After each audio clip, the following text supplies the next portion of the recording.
देखिए एक्सरसाइज है 3। भारत से हम क्या सीखें। इसका लेखक हैं मैक्स मूलर। कौन है बच्चों? Max Muller. कह रहे हैं कि वो खोल दीजिए, खिड़कियां खोल दीजिए, उसको खोल दीजिए, वो दरवाजा खोल दो पूरा। विश्वविख्यात विद्वान फ्रेडरिक मैक्स मूलर का जन्म आधुनिक जर्मनी के डेसाउ नामक नगर में 6 दिसंबर 1823 में हुआ था। जब मैक्स मूलर 4 बरस के हुए तो उनके पिता विल्हेम मूलर नहीं रहे। देखिए, खोल दो उसको, खोलो। विश्वविख्यात विद्वान फ्रेडरिक मैक्स मूलर का जन्म जर्मनी के डेसाउ नामक नगर में 6 दिसंबर 1823 ईस्वी में हुआ था। देखिए, जो पाठ है हम लोगों का, भारत से हम क्या सीखें। भारत से हम क्या सीखें। पाठ का नाम है भारत से हम क्या सीखें। इसके लेखक हैं, लेखक जो हैं वो हैं मैक्स मूलर।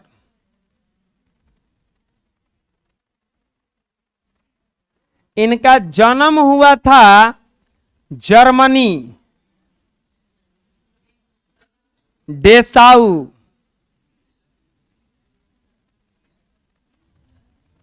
कब जन्म हुआ था इनका?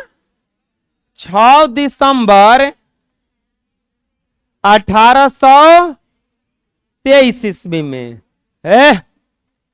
मैक्स मूलर जब 4 साल के हुए, केवल 4 साल के, सोचो अभी पढ़ने भी जाना भी छोड़ दिया, नहीं जाते होंगे, तो उस समय इनके पिता थे विल्हेम मूलर। वो चल बसे। केवल ये 4 साल के थे तो इनके पिता चल बसे। अब इनके पिता के निधन के बाद उनके परिवार की आर्थिक स्थिति बहुत दयनीय हो गई। पिता एक छत के समान होता है, हर कष्ट को रोक लेता है। धूप में धूप को, और बरसात में पानी को, और सर्दी में ठंड को। ये ना रहे तो परिवार का जो स्थिति है एकदम दयनीय हो गया। फिर भी मैक्स मूलर की शिक्षा दीक्षा बाधित नहीं हुई। मैक्स मूलर पढ़ने में नहीं रुके। आज हम इनका बात कर रहे हैं इसलिए क्योंकि ये पढ़े। अगर ये भी हमारा गर्दी करने लगते तो पता नहीं इनका कहां नाम जाता। नहीं पढ़ता है तो लड़का क्या करता है? आवारा गर्दी करेगा और कुछ ही करेगा। मैक्स मूलर की शिक्षा दीक्षा बचपन में ही वे संगीत के अतिरिक्त ग्रीक और लैटिन भाषा में निपुण हो गए और लैटिन में कविताएं लिखने लगे। छोटे के समय में ही, छोटा जब उम्र था उनका, तो उसी समय से ये कुछ कुछ लिखने लगे। 18 बरस के उम्र में लिपजिंग विश्वविद्यालय में उन्होंने संस्कृत का अध्ययन आरंभ कर दिया और उन्होंने हितोपदेश का जर्मन भाषा में अनुवाद प्रकाशित करवाया। उसी समय उन्होंने कंठ और केन उपनिषदों का जर्मन भाषा में अनुवाद किया। मेघदूत का जर्मन भाषा में पदानुवाद किया। 18 बरस की उम्र में, अब सोचो हम लोगों का ऐसा यहाँ पे शिक्षा प्रणाली है। अरे क्या कर रहा है रे तू? तो बैठ के ये हिमायत उतार रहा है। उठाएंगे छड़ी, 2-4 छड़ी पीट देंगे यही पर हम। तुम्हारा ना मैथ सुधरेगा ना हिंदी सुधरेगा। यही तो प्रॉब्लम है। एक विदेश का आदमी संस्कृत पढ़ रहा है बैठ के। हम लोग के यहाँ संस्कृत है तो हम लोग इंग्लिश पढ़ते हैं। उसके यहाँ इंग्लिश छोड़ के संस्कृत पढ़ के विद्वान बन गया वो। हम लोग का शिक्षा दीक्षा इतना खराब है कि मैट्रिक के बाद संस्कृत का स भी नहीं मिलता है। संस्कृत से घिन आने लगता है लड़कों को। संस्कृत सुनते को तो हाँ, संस्कृत एक कौन जानवर का नाम है। संस्कृत से घिन आता है। अब ये देखो 18 बरस की उम्र में वो लिपजिंग विश्वविद्यालय, बड़ा विश्वविद्यालय था, वहां पे वो संस्कृत पढ़ रहे हैं। क्या पढ़ रहे हैं? संस्कृत पढ़ रहे हैं। उन्होंने हितोपदेश का जर्मन भाषा में अनुवाद कराया। और यही नहीं, हितोपदेश, आप लोगों में को पाठ पढ़ना है व्याघ्र पथिक कथा, वो जो लिया गया है वो हितोपदेश से लिया गया है, तो उसका उन्होंने जर्मनी भाषा में अनुवाद किया। वो संस्कृत में लिखा हुआ था तो अनुवाद किया। इसके बाद कंठ और केन तो जर्मनी भाषा में लिखा कि तू वो लोग पढ़ो जर्मनी वालों को। इसके बाद मेघदूत का भी, मेघदूत जो है वो संस्कृत में लिखा हुआ है, कंठ और केन संस्कृत में लिखा हुआ है, हिंदी वर्जन भी उसका आ गया है। तो उसका अनुवाद उन्होंने अपने भाषा में किया कि भैया पढ़ो तू लोग।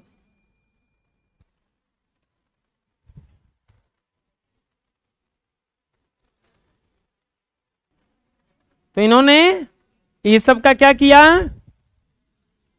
अनुवाद किया। मैक्स मूलर उन थोड़े से पाश्चात्य विद्वानों में अग्रणी माने जाते हैं जिन्होंने वैदिक तत्व ज्ञान को मानव सभ्यता का मूल स्रोत माना। स्वामी विवेकानंद ने उन्हें वेदांतियों का वेदांती कहा। उनका भारत के प्रति अनुराग जग जाहिर है। भारत के प्रति वो बहुत ही मतलब अनुराग का मतलब क्या होता है कि जैसे किसी के प्रति हो जाता है लगाव, भारत से वो बहुत कुछ सीखे इसीलिए उनका अनुराग हो गया, उनसे लगाव हो गया।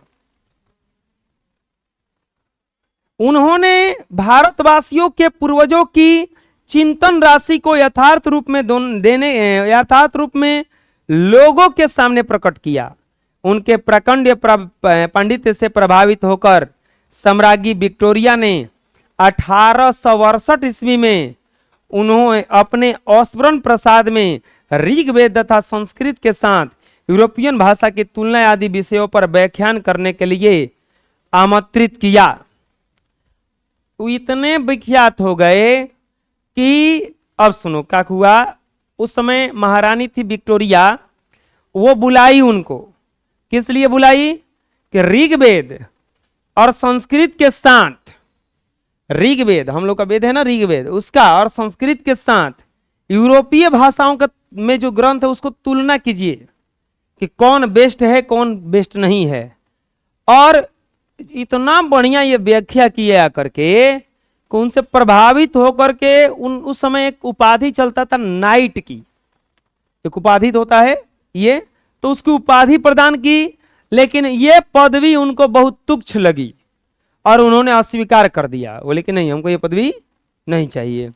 भारत भक्त, वो भारत भक्त जर्मनी का आदमी है, संस्कृतानुरागी, संस्कृत से बहुत ज्यादा अनुराग था, एवं वेदों के प्रति अगाध आस्था रखने वाले फ्रेडरिक मैक्स मूलर का 28 अक्टूबर सन 1900 में इनका निधन हो गया। भारत भक्त, वेदों से अगाध प्रेम रखने वाले, संस्कृत से अनुराग रखने वाले मैक्स मूलर जी का मृत्यु 28 अक्टूबर 1900 ईस्वी में हुआ। प्रस्तुत आलेख वस्तुतः भारतीय सिविल सेवा हेतु चयनित युवा अंग्रेज अधिकारियों के आगमन के अवसर पर संबोधित भाषणों की एक श्रृंखला की कड़ी है। ये जो लेख लिया गया है, युवा अंग्रेज, उस समय तो भारत गुलाम था, तो युवा अंग्रेज जो भारत आ रहे थे, कहां से भारत आ रहे थे, सिविल सेवा आईएएस बन करके, तो उसके उनको सुनाने के लिए एक लेख लिखा गया था और उन्हीं को बताया जा रहा था कि भारत से हम क्या सीख सकते हैं, क्योंकि भारत से वो बहुत कुछ क्या किए थे, वो सीखे थे। प्रथम भाषण का अविकल रूप से संक्षिप्त एवं संपादित अंश है। इसका भाषांतरण डॉक्टर भवानी शंकर त्रिवेदी ने किया है। भाषण में मैक्स मूलर ने भारत की प्राचीनता विलक्षणता का प्रतिपादन करते हुए नवागंतुकों अधिकारियों को यह बताया है कि विश्व की सभ्यता भारत से बहुत कुछ सीखती और ग्रहण करती आई है। उन्होंने ये बताना चाहा है कि जो विश्व है वो भारत से बहुत कुछ सीखते आया है और उसके लिए उनके लिए भी यह सौभाग्यपूर्ण अवसर है कि वे इस विलक्षण देश और सभ्यता संस्कृति से बहुत कुछ सीख जान सकते हैं। भारत एक ऐसा देश है जिसका गुण देवता भी गाते हैं। ये तो आदमी है, ये आदमी ही है, पूरे देशों में विश्व गुरु कहा जाता है किसको? भारत को। भारत का वो औरंगजेब था, वो अपने पिता को जेल में डलवा दिया और एक बर्तन रखा था, ये रियल घटना है, उसमें बोलता था कि इसे ज्यादा पानी मत देना। गर्मी का दिन आया तो बोला गया कि अरे भैया ऐसा करो कि पनिया बढ़ा दो, क्योंकि टिक नहीं रहा है, गर्मियों में पनिया प्यास ज्यादा लगता है। तो बोला कि एक बूंद पानी नहीं बढ़ेगा, इतने पानी मिलेगा तुमको, पीना है तो पियो नहीं तो मरो। तो वो एक ही बात बोला कि बताओ बेटा, एक तू है कि जो जिंदा बाप को पानी नहीं दे रहा है, एक यहाँ के लोग हैं जो मरे हुए को भी 9 दिन पानी देते हैं। क्रियाक्रम लगता है ना, तो 9 दिन पानी दिया जाता है, वो चावल और अच्छा छीट के कुछ पानी दिया जाता है, देखे होंगे कोई मरता है तो बोले कि मरे हुए कोई लोग 9 दिन पानी देता है, कि मरने के बाद ही पानी दे दो, अब तू जिंदा को नहीं दे रहा। तो वो यहाँ से बोला कि हम लोग भारत में रहे लेकिन भारत से कुछ सीखे नहीं। ऐसे ही ये भी बोले कि पूरा विश्व भारत से क्या करता रहा है? बहुत कुछ सीखता रहा है। और ये उन अधिकारियों के लिए जो यहाँ युवा अधिकारी हैं और भारत आ रहे हैं, उनके लिए भी क्या है? सुअवसर है, बहुत अच्छा अवसर है कि वो लोग भी कुछ सीख सकते हैं। यह भाषण आज उतना ही प्रासंगिक है, बल्कि स्वाभिमानता के विलोपन के दौर में इस भाषण की विशेष सार्थकता है। नई पीढ़ी अपने देश और प्राचीन सभ्यता, संस्कृति, ज्ञान साधना, प्राकृतिक वैभव आदि की महत्ता प्रामाणिक ज्ञान प्रस्तुत भाषण से प्राप्त कर सकेगी। ये जो भाषण से पूरा तरह से पौराणिक ज्ञान भारत से हम लोग क्या क्या ले सकते हैं, ये देने का प्रयास किए हैं। चलिए बताइए, मैक्स मूलर जो हैं वो हम लोगों के हिंदी पाठ्य पुस्तक का कौन सा किताब पाठ लिखे हैं? कौन सा पाठ लिया गया इनसे? भारत से हम क्या सीखें। इनके पिता थे विल्हेम मूलर। क्या नाम था इनका? Wilhelm Müller. 4 वर्ष की आयु में, जब मैक्स मूलर का 4 वर्ष की आयु था तब पिता इनके चल बसे। इनकी आरंभिक स्थिति बहुत ही दयनीय हो गई, लेकिन 18 वर्ष की उम्र में उन्होंने संस्कृत का अध्ययन चालू कर दिया और उसी के कारण उन्होंने कंठर्केन, मेघदूत, हितोपदेश का सब भाषा अपने भाषा यानी कि जर्मन भाषा में अनुवाद किया। भारत से विशेष लगाव था और खास करके संस्कृत से बहुत लगाव था। और ये जो पाठ लिया गया है इसको जर्मनी भाषा में लिखा गया था, इंग्लिश भाषा में लिखा गया था और लिखे हैं ये मैक्स मूलर। ये एक भाषण है लेकिन इसका हिंदी रूपांतर किया है डॉक्टर भवानी शंकर त्रिवेदी ने। यह भाषण उनके लिए लिखा गया था जो सिविल सेवा में चयनित हो गए थे और अंग्रेजी जुआ थे, जो आईएएस के लिए यहाँ पे आ रहे थे। उनको ये सिखाने के लिए लिखा गया कि भारत जा रहे हो तो भारत से खाली हाथ मत आना, भारत से बहुत कुछ सीख के आना, क्योंकि भारत सिखाने वाला देश है। और इनका गुणगान करते हुए ये लिखे हैं। इतने महान व्यक्ति का 28 अक्टूबर 1900 ईस्वी में क्या हो गया? निधन हो गया और ये दुनिया छोड़कर चले गए, लेकिन अपने पीछे छोड़ गए अपने लेख, अपने संस्कार और बहुत कुछ। ठीक है, चलिए देखते हैं हम लोग अब इसका पाठ का व्याख्या कुछ। ठीक है, चलिए शुरू करते हैं। किताब निकालो। तुम्हारा किताब कहाँ है? तुम्हारा किताब कहाँ है? यही तो दुख है ना, किताब लाना चाहिए। क्या करना चाहिए? अरे बॉर्निका के किताब लेके घूम रहा है रे तू।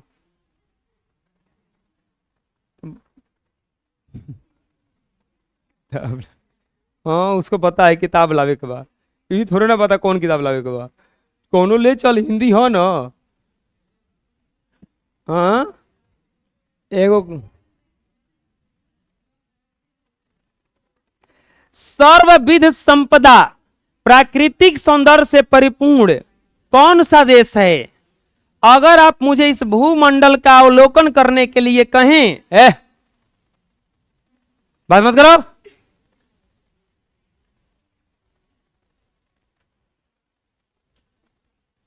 आई बड़ा 8 दिन में बतिया बे तो जइया रोडवा पर तो बतिया ना बैठ के।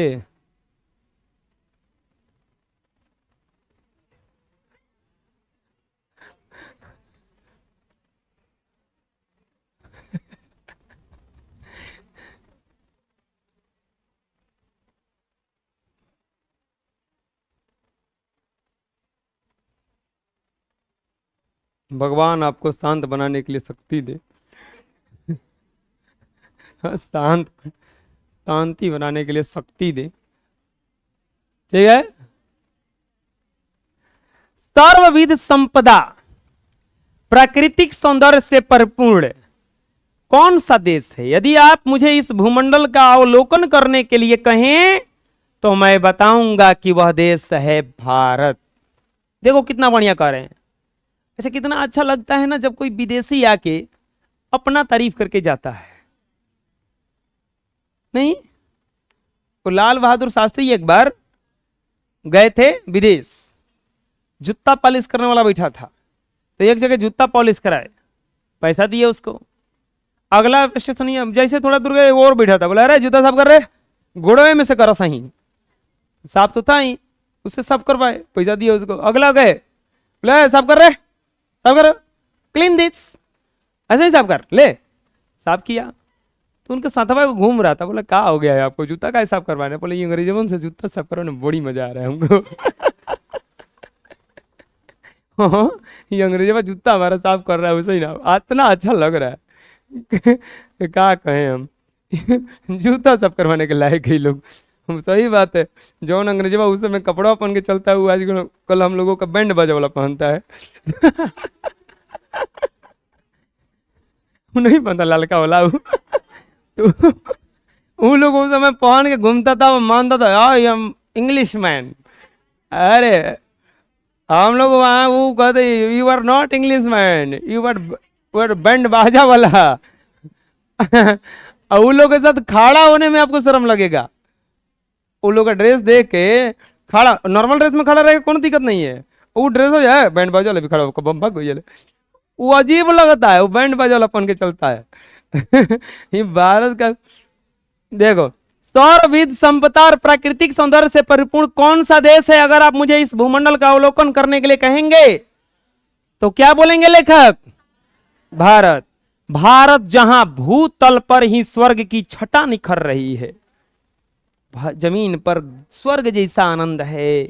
यदि आप जानना चाहें कि मानव मस्तिष्क की उत्कृष्टतम उपलब्धियों को सर्वप्रथम साक्षात्कार किस देश ने किया था और किसने जीवन की बड़ी समस्याओं पर विचार करके कई ऐसे समाधान ढूंढ निकाले कि प्लेटो और कांट जैसे दार्शनिक का अध्ययन करने वाले हम यूरोपियन लोगों के लिए मनन के योग्य है, तो मैं भारत का ही नाम लूंगा। वो बोले कि भारत के लोग ना बड़ी बड़ी समस्याओं का छोटा मोटा हल निकाल लेते हैं, बड़ी बड़ी समस्याओं का छोटा मोटा हल निकाल लेते हैं वो लोग, और जबरदस्त हल निकालते हैं जी। आप भी देखे होंगे कई कई बुजुर्ग लोग होते हैं, कोई ऐसा हल निकालेंगे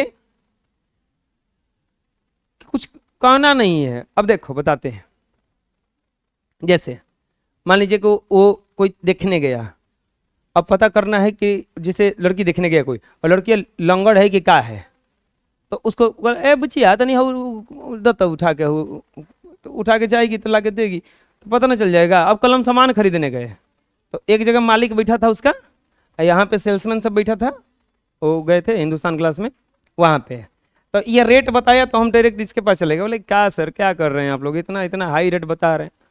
तो इसको बुलाया, बोला कि अरे जो जो कैसे जैसे कह रहे हैं थोड़ा मोड़ा करके इधर उधर दे दो। अब बोला कि जाइए सर वहाँ पे एस्टिमेट बनवा लीजिए। अब देखो इसको दिमाग कितना तेज है, दिमाग। तो यहाँ से हम चुपचाप यहाँ आके चले के बैठ गए ना, और वो बैठा था ऑफिस में, तो बोला हेलो हेलो, उसका नाम कुछ था, अरे कलम तो ले लो, मेरे साथ जो आदमी आया था, कलम तो ले लो। तो वो बोला कि नहीं सर मेरे पास कलम है। बोला अरे ये ले लो, कलम ले लो ले लो ले लो। हम जब दोबारा बोला तब समझ में आया कुछ उल्टा पुल्टा समझाएगा ओकरा के। अब दिमाग देखो कितना, इतना ऐसे नहीं बोला सुनो सुनो इधर सुनो, कलम ले लो कलम ले लो, लिख लेना इसे।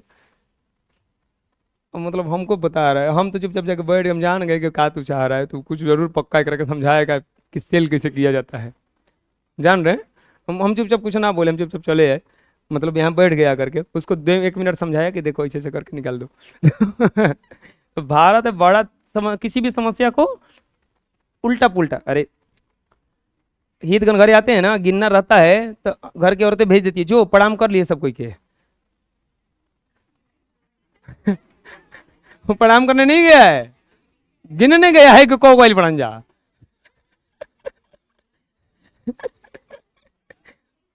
बड़ा समस्या है। ऐसे कैसे जाके गिनेंगे? 1 2 3 4 कहले देखा ना, गिना थोड़ा सन जो प्रणाम कर लिए, जो आदमी का प्रणाम कर गिन लिए, को बढ़ जाओ, खाली प्रणाम करिए, कुछ बोलिए मत।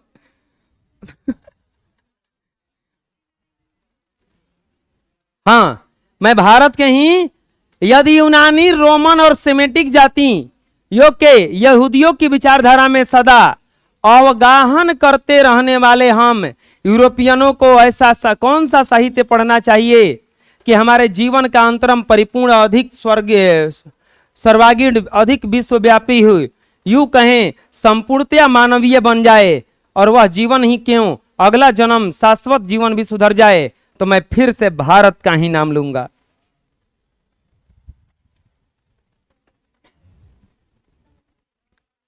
आजकल के लोग भारत में घूम कर आए हैं, जो आजकल के लोग भारत में घूम कर आए हैं, उन लोगों को अधिकतर भारत के कलकत्ता, बंबई, मद्रास ऐसे शहरों के ही याद है।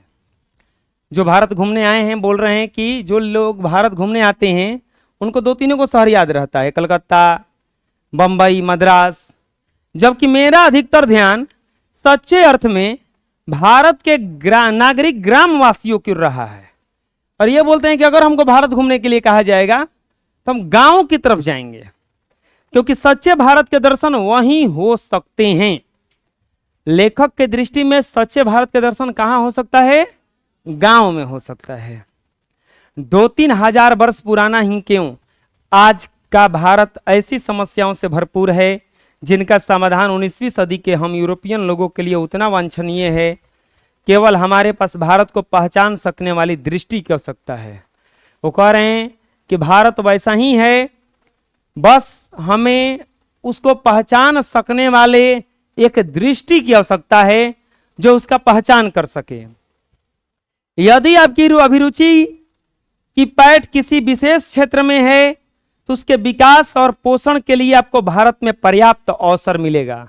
अगर आपकी अभिरुचि, कर लो चालू 10 मिनट के लिए, करो सब चालू कर लो, कर लो कर लो कर लो 10 मिनट के लिए चालू कर लो, सब ठंडा हो जाएगा थोड़ा। हाँ, यदि आपकी अभिरुचि किसी विशेष क्षेत्र में है तो उसके विकास और पोषण के लिए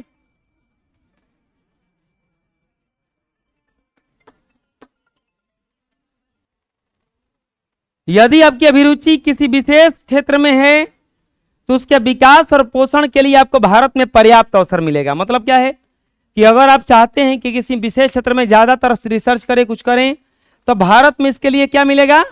पर्याप्त अवसर मिलेगा। यदि आप उन बड़ी बड़ी समस्याओं में रुचि ली हो जिनके बारे में यहाँ के श्रेष्ठतम विचारक सोच विचार किया करते हैं, तो आपको अपने भारत प्रवास को ज्ञान विज्ञान के क्षेत्र में निर्वसन समझ लेने की कोई आवश्यकता नहीं। यदि आप भूविज्ञान में रुचि रखते हैं तो हिमालय से श्रीलंका तक का विशाल भूप्रदेश क्षेत्र आपका प्रतीक्षा कर रहा है।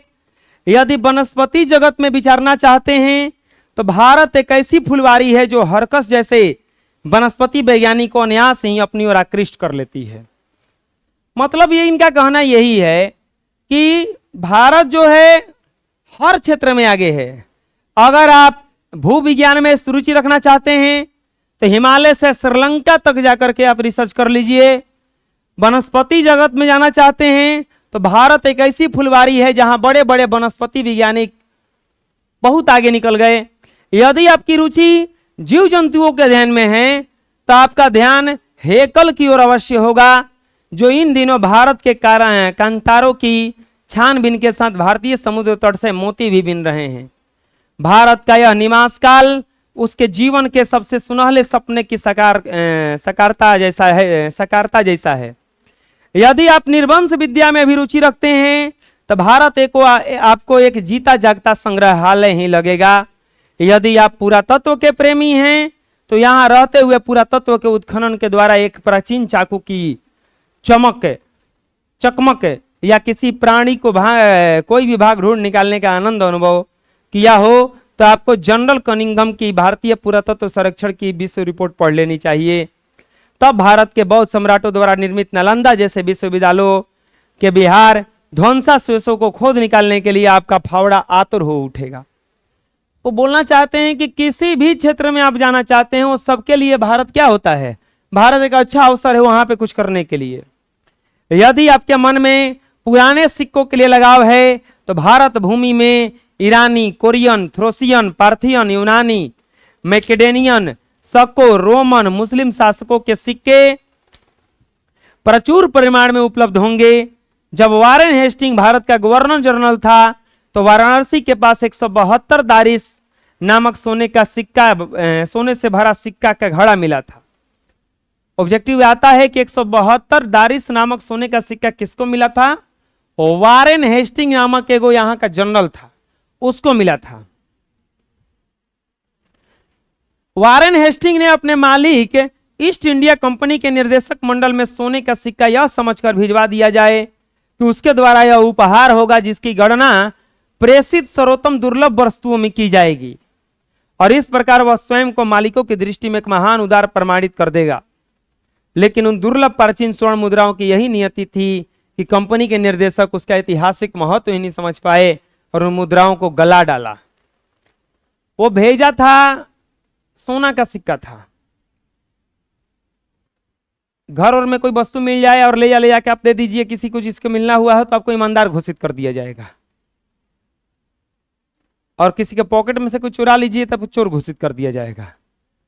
तो ये मिला इसको, तो ये क्या किया कि अपने मालिक ईस्ट इंडिया कंपनी के निर्देशक को भेज दिया, और वहां पे भेजा तो वो एक मतलब ही नहीं समझ पाया, उस सोचा कि लूट उठ के भेजा है, किसी से मांग के भेजा, उसको गलवा दिया। वारेन हेस्टिंग जब इंग्लैंड लौटा तो स्वर्ण मुद्राएं नष्ट हो चुकी थी। अब यह आप लोगों पर निर्भर करता है कि ऐसी दुर्भाग्यपूर्ण घटनाएं भविष्य में न होने दे। वो बहुत दुख हुआ उसको कि नष्ट कर दिया गया। अब सोचिए आप कोई ड्राइंग बनाए, अच्छा सा ड्राइंग बनाए कागज पे, और वो ले जा करके किसी समोसे वाले को दिखाए, उसे फट देनी हाथ से खींचा, उसमें समोसा रखा, चटनी रखा, किसी को खाने के लिए दे दी। आप 2 घंटा से मेहनत करके, 2 दिन से मेहनत करके एक ड्राइंग बनाए, अब गए थे आप दिखाने के लिए, वो फट देनी, उसका मोले नहीं समझ पाया, फट देनी खींचा, हाथ से समोसा रखा, चटनी रखा, दे दिया दूसरे को खाने के लिए, वो भी समोसा खा के उसको मोड़ मार के कचरा में फेंक दिया। वही हाल हुआ उस सिक्के का। दैवत विज्ञान पर भारत के प्राचीन वैदिक दैवत विज्ञान के कारण जो नया प्रकाश पड़ा है, उसके फलस्वरूप संपूर्ण दैवत विज्ञान को नया स्वरूप प्राप्त हो गया। इसके बावजूद इसके सच्चे दैवत विज्ञान की एक आधारशिला रखी जा चुकी है। इस विज्ञान की व्यापक रूपरेखाएं अभी निर्मित होनी है, और यह कार्य जितने ढंग से भारत में हो सकता है अन्यत्र कहीं नहीं।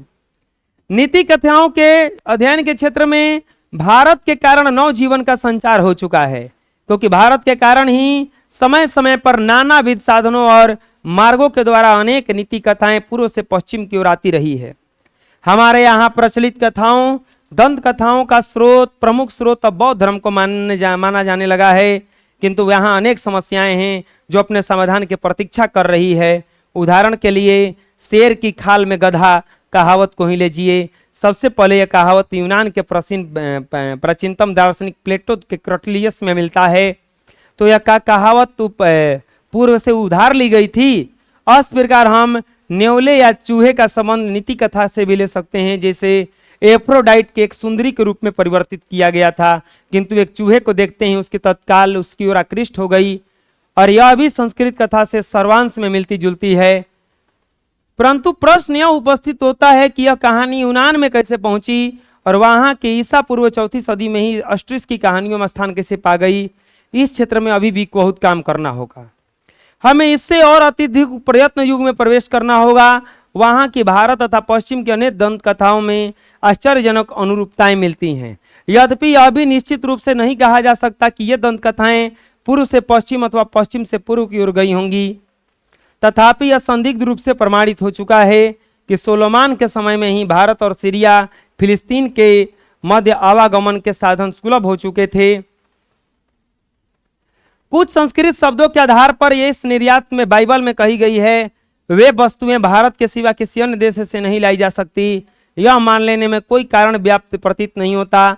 भारत और फारस की खाड़ी, लाल सागर, भूमध्य सागर के बीच व्यापारिक संबंध कभी बिल्कुल ठप हो गया था।